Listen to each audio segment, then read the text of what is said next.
Hello and welcome. Settle in, make yourself comfortable.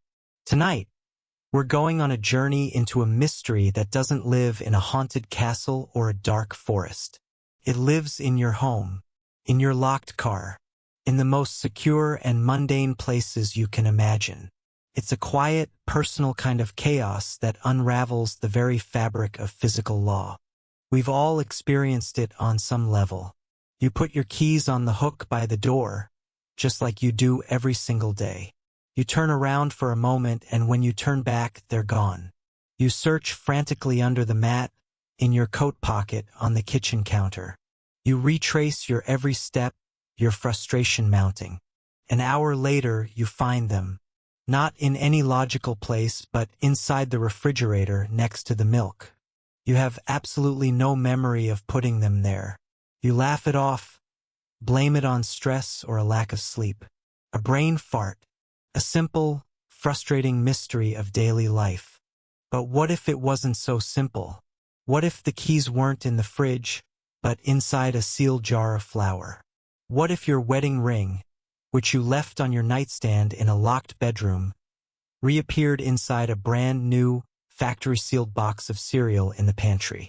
What if you lost a house key, searched for it for a week, and then, while peeling an orange for a snack, you felt something hard and found the key nestled within its pulp, the fruit perfectly whole and unbroken around it? This is the phenomenon we're exploring tonight.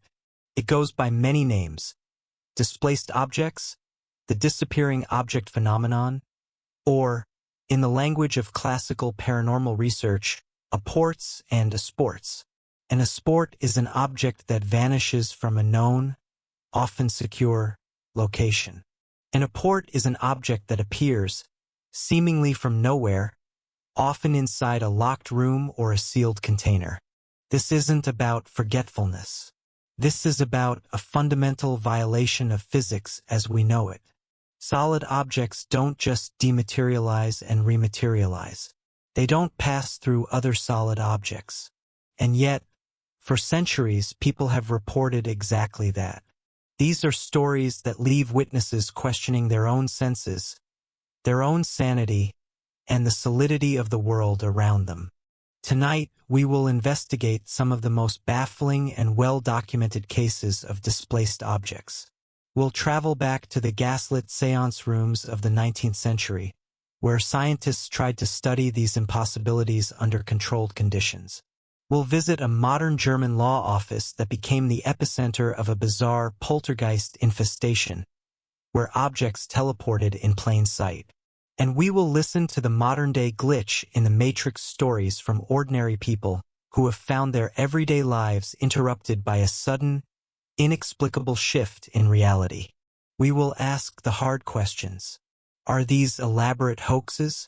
Are they tricks of a stressed and fallible mind? Or are we dealing with something else? A force, an intelligence, or perhaps just a fundamental law of the universe that we don't yet understand, one that occasionally allows the impossible to happen. Because when you can no longer trust that a locked door will keep things out, or that a solid wall will keep things in, the world becomes a much stranger and more unpredictable place. So join me as we try to unlock the mystery of the key in the orange. Our investigation begins in an era crackling with new ideas and a deep fascination with the unseen world, the late 19th century. This was the age of spiritualism, a movement that believed it was possible to communicate with the dead. Central to this belief was the seance, a gathering where a medium would act as a conduit to the spirit world. While many mediums were exposed as frauds, using clever tricks to fool their grieving clients, some demonstrated phenomena so bizarre that they attracted the attention of the scientific community. And one of the most astonishing of these phenomena was the apport. This brings us to Leipzig, Germany, in the year 1877. Our central character is not the medium, but the man studying him, Professor Johann Carl Friedrich Zollner. Zollner was not some gullible fool. He was a highly respected professor of physics and astronomy at the University of Leipzig, a man whose life was dedicated to empirical evidence and rational thought. But he was also open-minded, and he became obsessed with the idea of testing the claims of spiritualism using the rigorous methods of science. He wanted to see if spirits could interact with the physical world in a way that violated known physical laws, which he believed might prove the existence of a fourth dimension. The medium he chose for his experiments was an American named Henry Slade. Slade was a controversial figure. He was famous for his slate-writing trick, where messages from the spirits would supposedly appear on chalk slates held under a table. He had been accused of fraud in England and was, to many, a charismatic charlatan.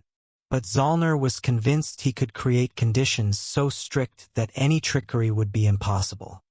He invited Slade to his home and assembled a team of other respected academics to observe, including Wilhelm Scheibner, a professor of mathematics, and Wilhelm Weber, a renowned physicist famous for his work on magnetism. These were serious men, not easily fooled. The experiments they conducted produced some of the most bewildering reports in the history of paranormal research. They weren't just focused on slate writing. They were focused on apports and displaced objects. In one famous experiment, Zollner provided 2 wooden rings, one made of oak, the other of alderwood. He placed them on his library table. He also had a piece of catgut cord. The goal was to see if the spirits could link the 2 solid rings together, or link them onto a sealed loop of cordon impossible feat without breaking them. Under what Zollner described as full light and close observation, strange things began to happen. Knots would spontaneously appear in the catgut cord that was sealed with wax at both ends. In one session, a table leg was placed through the linked arms of Zollner and another observer. But the most stunning event involved a small table. Zollner placed the 2 wooden rings on top of it. He then held Slade's hands. Suddenly, one of the wooden rings vanished from the table and appeared around the leg of that same table. The ring was solid. The table leg was solid. There was no way to slip it on without disassembling the table or breaking the ring. Zollner and his colleagues examined it meticulously. It was, they concluded, a physical impossibility. In another experiment, they used 2 snails of different species, placing them on the table. The snails were marked for identification. During the séance, one of the marked snails vanished. Later, it was apported back onto the table, but this time, it was filled with a dense, clay-like substance. Perhaps the most famous Zollner-Slade experiment involved coins. Zollner placed a marked coin inside a small, sealed cardboard box. He then placed that box inside another, larger sealed box. The boxes were held by Zollner himself. During the séance, the observers heard a faint rattling sound, and when they opened the boxes, the marked coin was gone. A moment later, it was heard to drop from the ceiling onto the table in plain view of everyone present. It had been exported out of 2 sealed containers and apported back into the locked room. Zollner published his findings in his book, Transcendental Physics. He was utterly convinced that he had witnessed genuine paranormal phenomena, which he theorized were manipulations from a higher, fourth-dimensional reality. He concluded that Slade was not a fraud, but a genuine medium through whom these forces could operate. Of course, the scientific community was, and remains, deeply skeptical. Critics, then and now, argue that Zollner and his esteemed colleagues were simply fooled. They were brilliant men, but they were not trained magicians. A skilled illusionist like Slade could have used misdirection, sleight of hand, and hidden accomplices to achieve his effects. Perhaps the knots were pre-tied. Perhaps he had duplicate rings and coins. Magicians like Harry Houdini would later dedicate much of their careers to exposing the very tricks that mediums like Slade employed. The skeptics argue that Zollner, so eager to prove his fourth dimension theory, fell victim to confirmation bias, seeing proof where there was only trickery. And yet, the Zollner case remains stubbornly persistent in the annals of the unexplained. Could a single man, even a brilliant trickster, truly have fooled a team of 4 top German scientists, in their own homes, under their own conditions, time and time again? The detailed, sober accounts written by these men of science describe events that seem to defy any simple explanation of fraud. The case of Henry Slade and Professor Zollner leaves us with a difficult choice. Either some of the most respected academic minds of the 19th century were made into complete fools, or for a brief period in a dusty German study, the laws of physics were demonstrably suspended, and solid objects were made to dance through the walls of reality itself. The phenomenon of apports and asports didn't disappear with the decline of spiritualism. It just changed its address. It moved from the seance room to the family home, becoming a key feature of one of the most terrifying and baffling of all paranormal events: the poltergeist. The word poltergeist is German for noisy ghost, and these cases are typically characterized by unexplained noises, objects being thrown violently, and a general sense of chaos. But in some of the most intense cases, the activity goes beyond just throwing things. Objects don't just fly across the room. They dematerialize from one place and reappear in another. This brings us to a law office in the small town of Rosenheim, Bavaria, in what was then West Germany, in the autumn of 1967. The office belonged to a lawyer named Sigmund Adam. For months, his workplace was thrown into absolute turmoil by a series of events so bizarre, they would attract the attention of physicists, engineers, and one of Germany's most famous paranormal investigators. It began with the phones.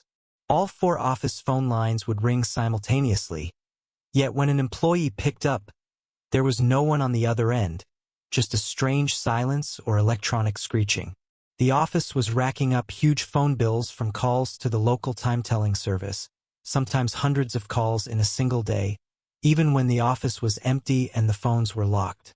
Light bulbs would explode without warning. Fluorescent light tubes would unscrew themselves from their fixtures and swing back and forth. Fuses would blow for no reason. At first, Adam suspected a technical problem. He called in the post office and the local power company. Technicians came, checked everything, replaced equipment, and found nothing wrong. They even installed monitoring equipment to track the power surges and phone calls. The equipment confirmed the phenomena were happening. There were massive, inexplicable spikes in voltage, but they couldn't explain why. Then the activity escalated. It began to involve displaced objects. Heavy file binders would leap from shelves. A 400-pound filing cabinet was documented as having moved several inches away from the wall on its own. Pictures on the wall would rotate 360 degrees. But this wasn't just things being thrown. A secretary reported seeing a pen fly from her desk and land on a filing cabinet. The crucial detail is that she hadn't seen its path of travel. It was simply at her desk one moment, and on the cabinet the next, as if it had teleported. Frustrated and at his wit's end, Adam called in Dr. Hans Bender, a parapsychologist and head of the Institute for Border Areas of Psychology and Mental Hygiene in Freiburg. Bender was Germany's foremost ghost hunter, a serious academic who approached these cases with scientific rigor. He and his team of physicists and engineers descended on the law office. They set up infrared cameras, microphones, and other sensitive recording equipment, and they captured the phenomena on film. They filmed light fixtures swinging violently with no one near them. They recorded the inexplicable electrical surges. Bender's team quickly noticed a pattern. The strange events only seemed to happen when one particular employee was present. Her name was Anne-Marie Schaberl, a quiet, emotionally troubled 19-year-old secretary. When Anne-Marie walked down a hallway, the light fixtures above her would begin to swing. When she was near the phone, the phantom calls would start. When she was working, objects would move around her. Bender concluded that this wasn't a haunting by a ghost in the traditional sense. He believed the phenomena were a manifestation of recurrent spontaneous psychokinesis, or RSPK. The theory posits that the phenomena were being caused, unconsciously, by Anne-Marie herself. Bender believed that her suppressed emotional turmoil, she was reportedly frustrated with her job, and dealing with personal stress was being externalized as kinetic energy, an unconscious lashing out at her environment. The Rosenheim poltergeist case is a landmark because of the level of scientific investigation involved. We have instrumental readings, photographic evidence, and multiple credible witnesses. And at its heart is the displaced object phenomenon. While much of the activity involved objects moving, the subtle reports of things teleporting, disappearing, and reappearing are a key and often overlooked component. It wasn't just a noisy ghost. It was a force that seemed capable of momentarily suspending the normal rules of object permanence. The case concluded when Anne-Marie Chabrol left her job at the law office. As soon as she was gone, all the paranormal activity stopped completely and never returned. For Hans Bender, this was proof that she was the poltergeist agent. For skeptics, it was proof that she was a clever prankster who had managed to fool everyone, including the scientists. They suggest she could have used hidden threads or other tricks to create the effects. Yet, it's hard to explain how a 19-year-old girl could manipulate electrical currents, make hundreds of phone calls without touching the dial, or move a 400-pound cabinet with hidden strings. The Rosenheim poltergeist pushes the displaced object phenomenon out of the realm of the spiritual and into the realm of the psychological. It suggests that the force behind these impossibilities might not come from the spirit world, but from the untapped, volatile power of the human mind itself. It asks us to consider a disturbing possibility, that under the right conditions of stress and emotion, a person can become a focal point for a rupture in reality, a place where the physical world bends to the will of the subconscious. The seance rooms have long since gone dark, and the Rosenheim poltergeist has fallen silent. But the phenomenon of displaced objects is far from over. In fact, in the age of the internet, it has found a new language and a new community. Today, people don't necessarily call it an apport or psychokinesis. They call it a glitch in the matrix. This term, borrowed from the 1999 film, perfectly captures the modern experience of this phenomenon. It's the feeling that the code of reality has briefly bugged out, that the simulation has skipped a beat. Online forums like Reddit/r/glitch_matrix and paranormal message boards are filled with thousands of personal, anecdotal accounts of objects disappearing and reappearing in impossible ways. These stories are often intensely personal and mundane, which is what makes them so chilling. They don't happen in haunted houses. They happen in suburban kitchens and college dorm rooms. They don't involve ghosts or mediums. They involve car keys, TV remotes, and wedding rings. Let me paint a picture for you, a composite of the kind of story that is told again and again. Let's call our subject Sarah. Sarah has a silver locket, a cherished heirloom from her grandmother. She keeps it in a small, velvet-lined jewelry box on her dresser. One morning, she goes to put it on, but when she opens the box, the space where the locket should be is empty. She panics. She turns her bedroom upside down. She checks the floor, under the bed, in all her other drawers. She retraces her steps from the day before. The locket is nowhere to be found. Her bedroom door was locked overnight. No one else has a key. She lives alone. The locket has simply vanished from a closed box inside a locked room. Days turn into weeks. Sarah gives up hope, assuming it's somehow been lost forever, despite the impossibility of it. One afternoon, a package she ordered online arrives. It's a book. She takes the cardboard mailer, which is sealed on all sides with tape, into her kitchen. She uses a knife to slit open the top, pulls out the book, and something falls onto the counter with a metallic clink. It's the silver locket. Her blood runs cold. She examines the package. It's completely sealed, save for the slit she just made. The book was packaged at a warehouse hundreds of miles away. There is absolutely, positively no logical way her locket could have gotten inside that sealed package. It was in her locked bedroom one moment and inside a sealed mailer the next. It has exported from one secure location and a port into another. This is the classic modern displaced object story. Researchers like the late Mary Rose Barrington, a member of the Society for Psychical Research, collected hundreds of these accounts, which she termed JOTT, or just one of those things. She noted the common patterns. The object is usually small and personally significant. It disappears from a place the owner is certain of. The search is thorough and fruitless. Then, the object reappears in a place that has either already been searched multiple times, or in a location that is physically impossible to access, like Sarah's sealed package. Another common theme is what some call the 3-day rule. Many experiencers report that the object is gone for roughly 3 days before it reappears. There's also the tada factor. The object doesn't just reappear. It does so in a conspicuous, almost theatrical way, as if to announce its return. It might appear in the very center of a freshly made bed, on top of a pillow, or in the middle of an empty floor.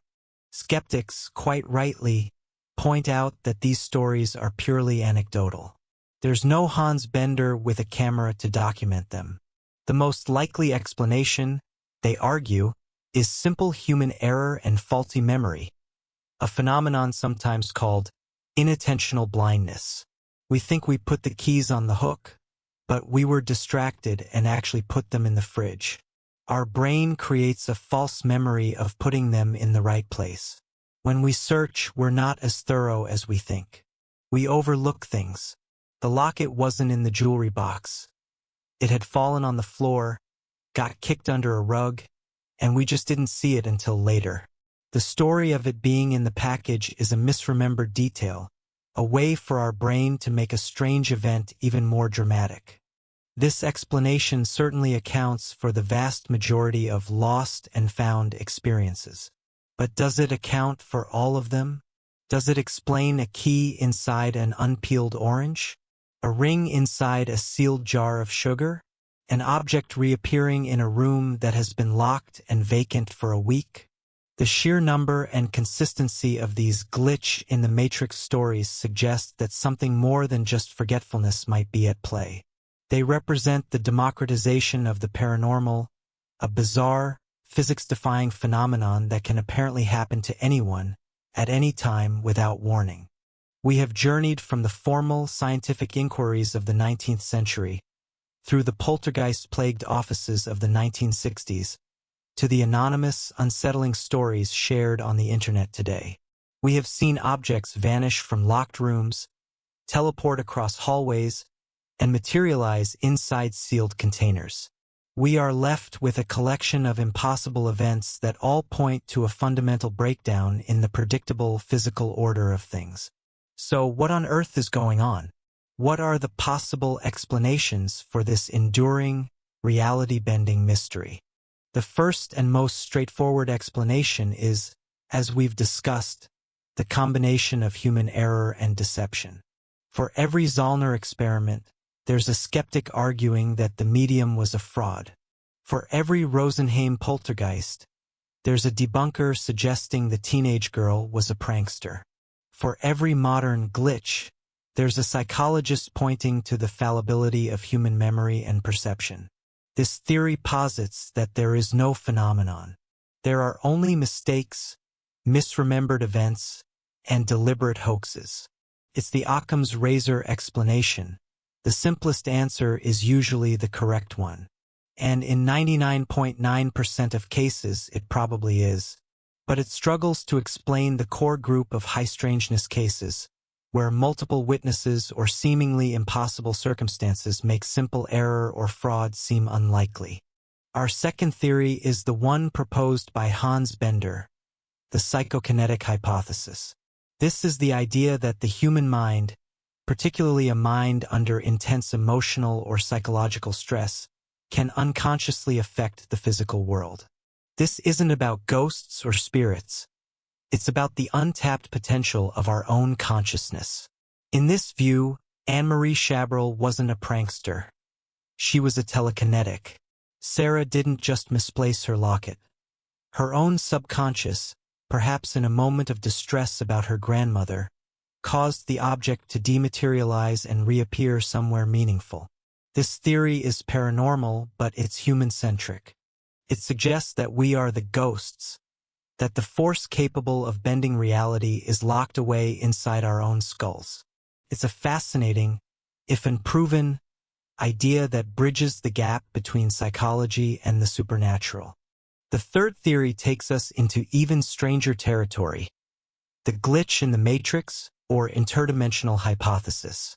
This idea, popular in modern discussions, speculates that our reality is not as solid or singular as it appears.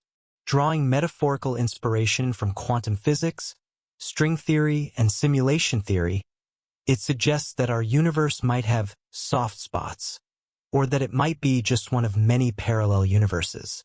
In this model, a displaced object isn't being moved by a mind or a spirit. It's simply slipping. It might temporarily fall through a crack into an adjacent dimension, only to be resynced back into our reality a few moments or a few days later in a slightly different location. This would explain why the objects are often found in places that defy logic. They weren't moved through our space, but around it. This is, of course, highly speculative, but it's an attempt to create a physics-based framework, however theoretical, for an event that seems to defy physics. Finally, we have the oldest and most traditional explanation, the spirit or entity hypothesis. This is the classic belief that we are not alone. This theory posits that the agents behind displaced objects are non-human intelligences. These could be the spirits of the deceased, as the spiritualists believed. They could be elemental beings, fairies, or trickster entities, as described in folklore from around the world. Or, in a more modern interpretation, they could even be aliens or extra-dimensional beings interacting with our world in subtle ways. In this view, the movement of objects is a form of communication, a prank, or perhaps a side effect of their presence. It's a way for the unseen world to make its presence known in the most undeniable way possible, by moving your stuff. So, we are left with a spectrum of possibilities, from the mundane to the truly mind-bending, from simple forgetfulness to complex psychic powers, from glitches in reality's code to the mischievous acts of invisible entities. The truth is, we don't have a definitive answer. The phenomenon of displaced objects remains one of the most perplexing and personal of all unsolved mysteries. It doesn't leave behind physical evidence in the traditional sense. It is the physical evidence, behaving in a way that shouldn't be possible. It forces us to question the very ground beneath our feet and the solidity of the walls around us. It's a reminder that for all our scientific progress, there are still fundamental aspects of reality that we may not understand. It's a quiet, persistent, and deeply unsettling suggestion that the rules, as we know them, can sometimes be broken. And that brings our investigation to a close. But the discussion doesn't have to end here. I want to hear from you. Which of these theories do you find most compelling? Do you think these are all just stories born of faulty memory and hoaxes? Do you believe in the power of the human mind to move objects? Or do you think something stranger, from another dimension or the spirit world, is at play? And most importantly, have you ever experienced this yourself? Have you ever had an object disappear from a secure place only to reappear somewhere completely impossible? Share your stories and your theories in the comments below. These personal accounts are the lifeblood of this mystery, and this community is the best place to explore them. If you found this dive into the impossible as fascinating as I did, please consider liking this video and subscribing to the channel. It's your support that makes it possible for us to keep exploring these uncharted territories of the unknown. And make sure to hit that notification bell so you don't miss our next journey. Thank you for your time. And the next time you lose your keys, before you get too frustrated, just take a moment. And maybe, just maybe, check the inside of the nearest orange.